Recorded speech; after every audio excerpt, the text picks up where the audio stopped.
It's me again, Crumpet, and welcome to my top 10 movies of 2023. Now, I've been wanting to put this together for some time now, and the way I wanted to do this was to pick movies that I have actually seen in the cinemas. So, this wasn't going to account for any Netflix or Prime or Disney kind of releases. This was purely going to be movies that I've seen in the cinema.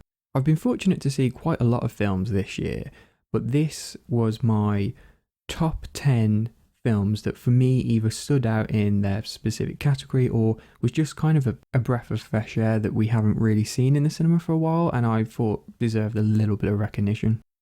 Starting things off with Stray.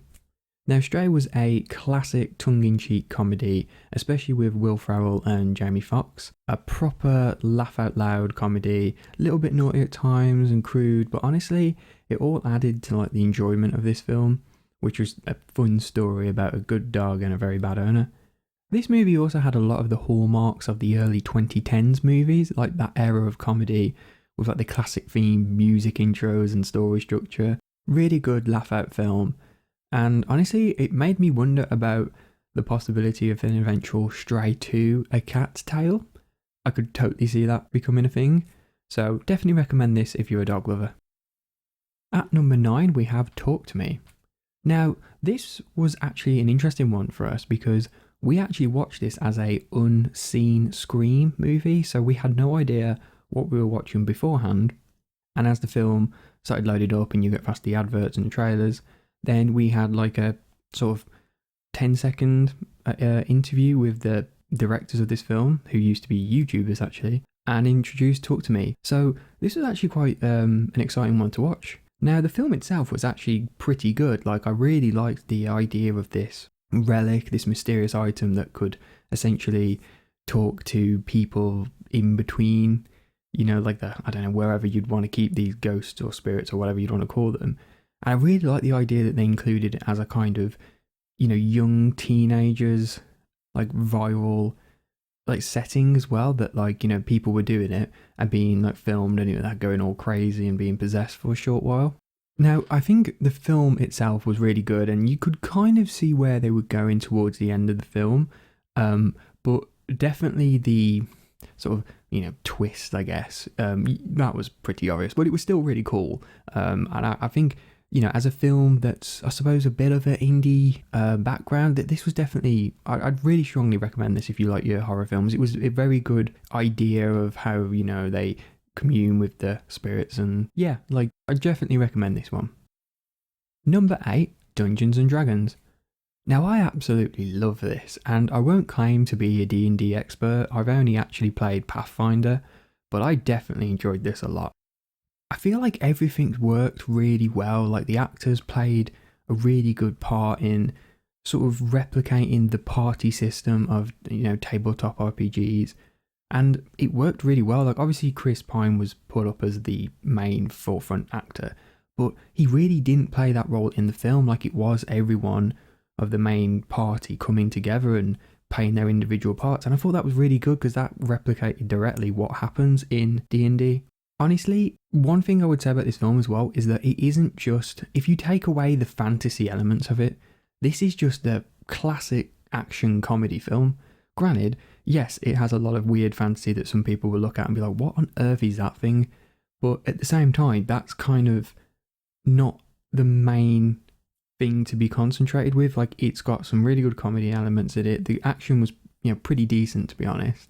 So everything just kind of accumulates, and honestly, when I came out of that film, I was like, that was awesome. I would happily put this on a Sunday for, just any family really, because it had it all. It was really good. Honestly, great film. Number 7, Missing. Now, this was sort of an unofficial follow-up from the film Searching, which released a few years earlier, which in itself is a very good film. And this also didn't fail to deliver. The film was very gripping and it was a very good story that really played on the whole thriller genre.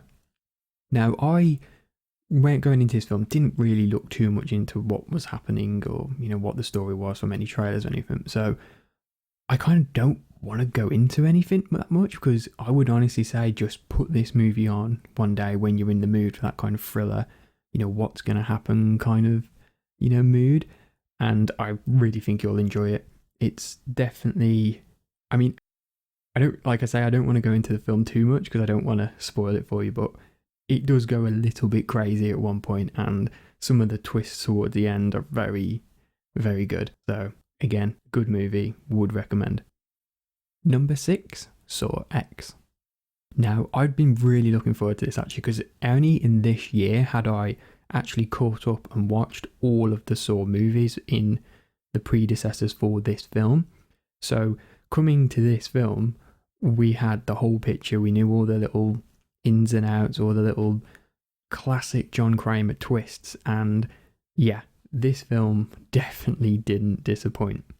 Now, I will say, like, as a precursor to this film, they definitely up the ante with what they showed and the special effects they use. I mean, it's been quite a while since a Saw film was in the cinema, so they've really took advantage of that, and some of the things they're shown was definitely a bit like, wow. I mean, I'm surprised the guy sitting next to me actually did fall asleep, because some of it was brutal. They definitely set the bar very high for this one, and I felt like the story was quite good as well, and it was quite believable that John Kramer would be in this situation and how he would resolve it as well, because the people who, kind of, without going into spoilers, are the bad people in this situation, they definitely deserve this in this case. So yeah, classic Saw. It was good to see it in the cinema because I've never seen one. So if you are a fan of the series, yeah, just go and watch it because it'll be fun, but maybe don't have food with it. Number 5, Guardians of the Galaxy 3. Now, originally I was going to try and avoid like lots of Marvel films, but to be honest, Guardians of the Galaxy 3 had a bit more of an emotional weight to it that you don't always see in the superhero genre of films. And I think that was mostly just because this was Rocket's film. And I think one of the problems modern Marvel films and hero films in general, to be honest, have is that we're not really that connected to these characters just yet. Like, Infinity War and Endgame did it because they'd had 10 years of it. So we were connected to those characters, and, some were, newer than others, but we still had that, like, attachment to them. And I think we got this really well with Rocket in this case, because, who doesn't like Rocket, really? So it does make such a big difference when you have these films that are kind of pivoted around one character, and you take a second, you don't really know what's going to happen here. Obviously, I don't want to go into too much of the film, but nonetheless, this probably was one of my favourite Marvel films today. I just really liked what they did, and yeah, the film as a whole, some of the newer characters they chucked in, they were okay, and it was fun to see, but for me, this film being centered around Rocket was the main thing and the main reason I really liked it. And yeah, if I'm being honest, this was a good one. I enjoyed it a lot. Number 4, Barbie. Now, what can I say about the Barbie film? It definitely wasn't the film I anticipated it to be, but it's definitely the film that I'm glad it was. And what I mean by that is, when you think of Barbie, you don't really think of like strong anti-patriarchal themes, do you? But you think of, the toy, the doll, and, preferably the young people that play with them. Now, was I glad that it turned out to be that? Yeah, because it was a great film. It had a fantastic cast, the music was brilliant, and the choreography and the set, it was just all very well done. I saw a recent article that said how the director took quite a big risk with it, but it really paid off, and credit where credit's due. It's a really good film.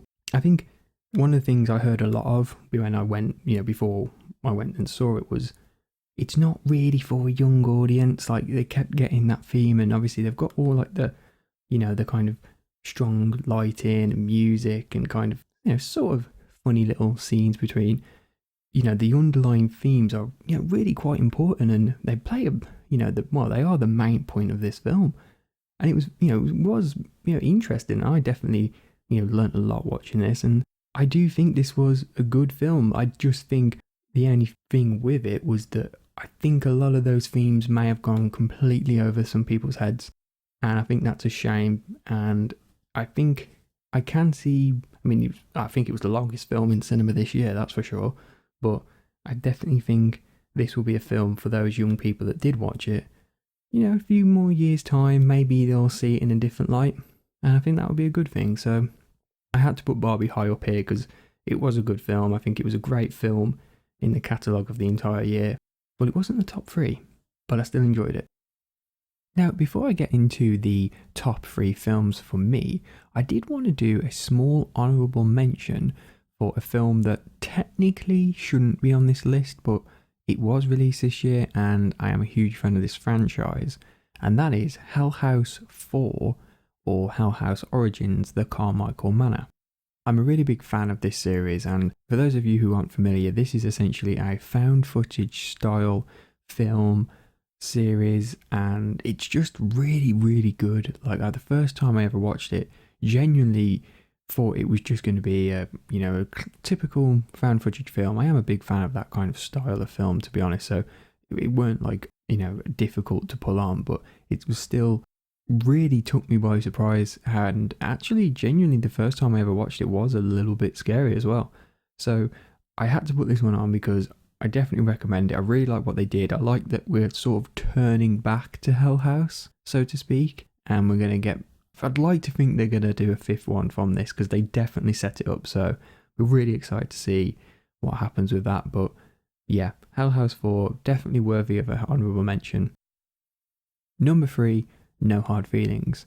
Now, this one was such a nice find actually, and I remember seeing some of the trailers for it and thinking that actually looks quite good, but it does just look like a comedy film.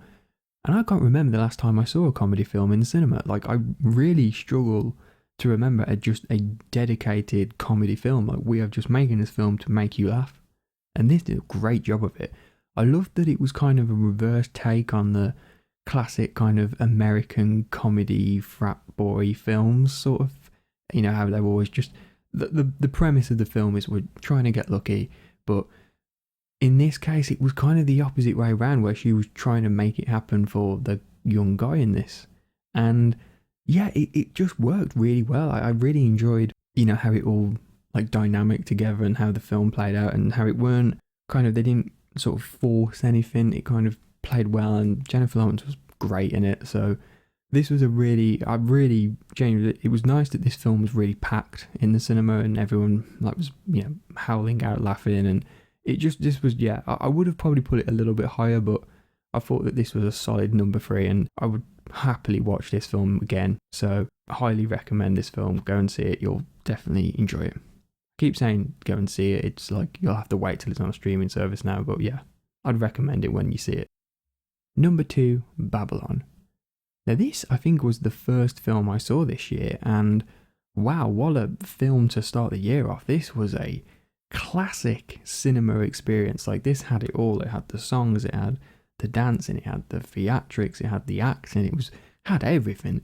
It was a bit of a wild ride though, I must admit, at some points with the jazz music and how intense they played it. You really kind of felt like on the edge of your seat a little bit. But it was just fantastic again. Like, another great winner, I think, for Margot Robbie. I'm a huge fan of Singing in the Rain, so for this film in particular, for me, was perfect. Obviously, if you've seen the film, you'll probably understand a bit more for that. But I really enjoyed that kind of like looking glass view of cinema, and that's kind of what this was. And obviously using Babylon for the title of the film really works with what they're actually showing here. So yeah, I just came out of that. Had the jazz song stuck in my head for a good solid week. But yeah, this was just a great cinema experience. Like, you often go to the movies and you see a film and you're like, yeah, it's good with this. But this, I think, really tuned in on like what it meant to go to the cinema, and how, I suppose in a weird way, how cinema's like evolved from, the 100 years now that, cinema has played a massive part of people's, weekly lives. So I really enjoyed this. It was definitely something special, and I know people kind of didn't really get that vibe from it, but I don't know, I walked out of the cinema and I was just like, that was a fantastic film, and I just loved everything about it. But yeah, there was a few wild moments. So yeah, it's an interesting ride, that's for sure. That brings us to number 1, Spider-Man Across the Spider-Verse. Now, I appreciate having like a superhero film as number 1 kind of diminishes everything I just said about the fantastic cinema experience of Babylon. However, I thought this film was fantastic. I absolutely loved everything about it. Now, I was quite late to the original Into the Spider-Verse, but when I finally got around to it, I just loved the art style. I thought it was a really nice blend of comic book animation that just worked brilliantly. So coming to Across the Spider-Verse, I just knew that I was going to enjoy it. I just didn't realise how much, like that initial intro of like the drums just going wild as we're introducing Gwen Stacy and kind of starting the theme of actually at the moment this isn't necessarily Miles. And it was just brilliant. I was so hyped up. I mean, the soundtrack alone by Metro Boomin's Spider-Verse album, I've listened to that so many times over the past few months. It's just fantastic. So I just really enjoyed what they did. There was a few bits where the meta elements of certain comments that I was a bit like, oh, this metaverse stuff is actually starting to get a little bit taxing now. But nonetheless, I still enjoyed the way they've structured the story. Obviously, it is a part 1, so I could see a lot of people might knock the film down a little bit of that, but I think the way they did it in that it was kind of, gather your party before you go forward. I thought that was really good, and the way we ended with the band being back together to try and avoid any spoilers, I think it just was fantastic. And yeah, I love just the little quirks here and there as like to other Spider-Man references that, if you paid attention you could see it, especially in the Spider Central. Yeah, I really can't express how much more I enjoyed watching this film when I came out of the cinemas. I actually really wanted to watch it again in cinemas because it stayed there quite a while as well. So this was definitely going to be my number 1 for a while. And if you haven't seen it, you've got to go and watch it soon. So that's my top 10 films of 2023. I purposely didn't go into an awful lot of information of each of these films. I kind of just wanted to, say that they were good, I enjoyed them, and that I would recommend them.